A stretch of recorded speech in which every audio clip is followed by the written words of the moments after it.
هتعمل إيه لو دولتك بدأت تقتل الستات الحوامل والأطفال؟ فيلمنا أحداثه بتدور في مدينة أسبانية، والناس بتحاول تهرب بسبب ظلم الحكومة الأسبانية علشان بدأوا يتخلصوا من الأطفال والستات الحوامل. وأبطالنا هنا راجل ومراته ميا ونيكو. بيقابلهم الشخص اللي هيهربهم بطريقة غير شرعية ويقول لهم إنه عايز فلوس زيادة علشان الموضوع فيه مخاطرة كبيرة جدا، وبيخشوا جوه حاوية نقل بضايع اللي هتسافر على سفينة لأيرلندا، وبيقفلوا عليهم وبيكون أغلب الموجودين في الحاوية أطفال وستات حوامل.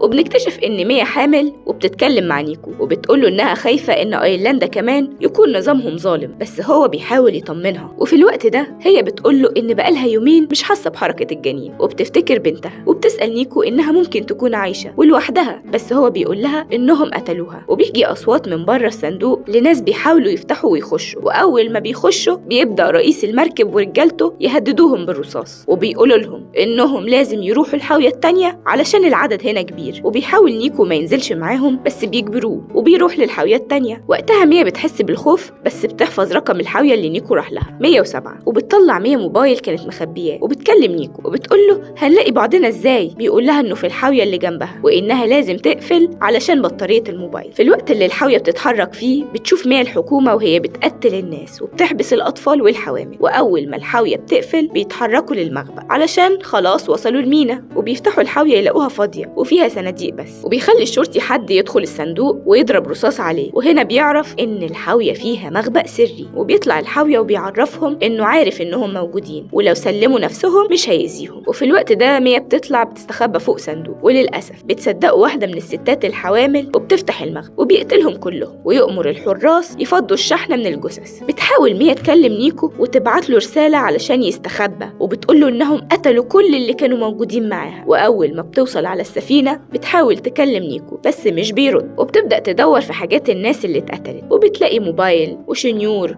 وكشاف. وللأسف الحاوية كمان بتقع في البحر وبتفقد ميا وعيها. ولما بتفوق بتلاقي الحاوية دخلها مية، وبتحاول توصل لنيكو وتقول له إنها جوه البحر علشان ينقذها، بس موبايلها بيكون اتكسر. ده غير إن المكان الموجودة فيه مفيش فيه أي شبكة علشان تستخدم الموبايل اللي لقيته. وبتقوم ميا وبتحاول تفتح الصناديق اللي جوه الشاحنة علشان تشوف أكل، بس للأسف بتلاقي علب أكل فاضية وهدوم وأزايز. في الوقت ده بدأت تحس باليأس، خصوصا إن الأكل اللي معاها ما يكفيش غير يوم تقريبا. بتحاول تسد الفتحات الموجودة في الحاوية وتقفلها، وبتلاقي دفتر ذكريات فيه صور ليها هي وجوزها وبنتها. وفي الوقت ده بتسمع صوت ناس بتستغيث، وبتعرف إن الصوت ده في الحاوية اللي فيها جوزها. بتفضل ميا تصوت بس الحاوية بتغرق بالناس اللي جواها. بتفكر إنها تنتحر وتنهي حياتها، بس في الوقت ده بتحس بحركة الطفل اللي في بطنها وبترجع عن قرارها. بتنام ميا من التعب، ولما تصحى بتلاقي مية أكتر دخلت الحاوية، وبتلاقي خرطوم صغير بتحطه في فتحة من الفتحات. بتبدأ تخرج المية بره الحاوية. بيكلمها نيكو، بتفرح طبعا إنه لسه عايش وبتقوله إنه لازم يلحقها علشان الحاوية وقعت في البحر. وبتيجي عاصفة جامدة، وقتها بتحس ميا بألم الطلق وبتولد بنت بتفتكرها ميتة في البداية لكنها بتفوق وبتبدأ تصرخ. وبتحط ميا المشيمة بتاعتها في علبة بلاستيك وبترجع جنب بنتها. ولما الأكل بيخلص منها بتضطر طبعا ميا تاكل المشيمة بتاعتها، وبترجع تاني تحاول بحبل كان مربوط بيه الصناديق في الحاوية وتبذل كل جهدها لحد ما بتقدر أخيرا تفتح الحاوية من فوق. ووقتها حست بالأمل لأن ممكن حد يشوفها لو طلعت على الحاوية من فوق. طلعت هي وبنتها فوق الحاوية وبتشيل الحفاضة القماش اللي كانت عاملاها لبنتها وبترميها في المية، وبتلاقي السمك بدأ يتلم عليها. وبتفكر تعمل شبكة من سماعات الموبايلات اللي لقيتها في الحاوية وتصطاد علشان تاكل. وفي الوقت اللي عدت فيه طيارة نزلت الحاوية علشان تجيب إزازة تعكس الشمس علشان حد ياخد باله منها، بس للأسف رجلها بتتخبط وبتنجرح والجرح بيكون عميق. وبتبدأ ميا تخيطها بسلك السماعات. وصلنا لليوم ال 12 ومفيش أي جديد، وبنتها طبعا بتتعب. بيكلمها نيكو وبيقول لها إنك لازم تحاولي تنقذي نفسك بنفسك علشان هو مش هيقدر يجيلها بسبب طبعا العساكر اللي ضربوا عليه نار لما حاول يهرب وإنه بينزف. ومكلمها علشان يودعها، بس هي بتقوله إنها ولدت وجابت بنت زي القمر. وبيسمع صوت بنته والموبايل بيفصل بعدها. وصلنا لليوم ال 24 وبتكون الحاوية اتملت على الآخر وبتغرق، لكن ميا بتكون قدرت تعمل بالصناديق مركب صغيرة علشان تحط بنتها فيها. وبتنزل الحاوية بتحاول تجيب صور بنتها، ولما بتطلع بتكون بنتها بعدت عنها وما كانتش لاقياها، لحد ما يعدي حوت من جنب المركب اللي فيها بنتها، وبتبدأ بنتها تصرخ فبتوصل لها من صوت الصريخ. وتاني يوم بتبدأ تتخلص من السمك اللي معاها علشان النورس يتلم عليه والناس تشوفهم. في الوقت ده بيكون في عيلة في مركب وبياخدوا بالهم، وأول ما بيقربوا بيشوفوا البنت الصغيرة وبياخدوها، وبتكون ميا رابطة نفسها في المركب بتاعت بنتها علشان ما تتوهش عنها. وفعلا البنت اللي لقيتهم بتبدأ تشد السلك لحد ما بتطلع ميا وهي فاقدة وعيها. وبعد محاولات رجعت ميا لوعيها وهي مش مصدقة إنهم أخيرا خرجوا من الحاوية. وهنا بيخلص الفيلم. ما تنسوش لو عجبكم تتفرجوا عليه، واستنونا دايما في آخر مترو.